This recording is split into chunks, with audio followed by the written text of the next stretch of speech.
This is Jerod Lakefield, a novel by Don Fensler, Part 50. It is finished. I was trying to ponder what Jerod was telling me, rather us, Jennifer and I. It was too much for me to absorb, and everything was flashing through my brain like a strobe light. Jerod Lakefield was standing before me, and I felt so small, yet I felt obligated to make sense of it, most of all to stand up for the human race, which he had annihilated. But somehow my heart was not in it. Yet I felt a need to try. He had said this would be our last meeting. How I longed to go back to when it was only basketball between us. He told us we were the only two left on earth, except Timothy, who would appear shortly, he said. Please understand this pondering was all taking place in a split second, with the Son of God standing right before me now. I don't buy this fucking unborn, unconceived shit, Jerod, I screamed, though my heart was quivering weakly, like a leaf in the wind. Why did you kill everyone? You had no right. Jerod did not seem surprised by my anger. I'm sure he knew the anger was phony. The earth, God's creation, has seemingly come a long way, Jerod Lakefield replied, but has actually become undone and derailed to the point of no return. So we have fucking sinned so much that you decided to wipe us out, I said bitterly. Suddenly with much force to Jerod Lakefield, and I felt it now, suddenly recalling the burning vehicle under the bridge. Jennifer put her hand on my arm as if to calm me.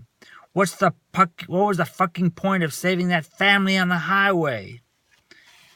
It's so hard, isn't it, Michonne? It has little to do with sin, at least sin as humans think and talk about sin, said Jerod Lakefield, his voice and demeanor so calm and warm and loving, but as powerful as a volcano on high. It has more to do with the humane man's humanity and unkindness to man. It has more to do with a humane man's inhumanity and unkindness to man, unintentional and subtle, but as real as the sky above. Every moment should be a celebration of my life, Michonne. But please hear my words. Life has instead become an endless dreading of the next 8 hours of toil that produces nothing but ennui and death and a vision of nothingness.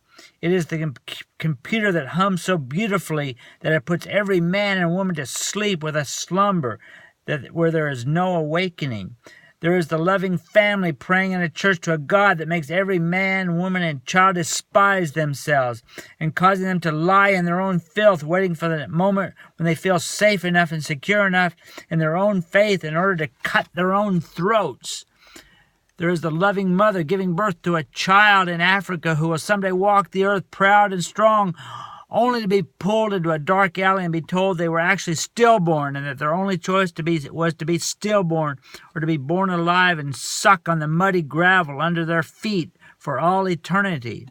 And then there is the proud soldier that marches to the drums of men and women who pray and scheme for his death in order that they may honor him. Man cannot pull himself back from the abyss. We tried, Michonne. We waited, Michonne. But it was just no use. Jerod Lakefield was at this point still calm. But calm, like I said before, like a volcano that was about to explode horribly.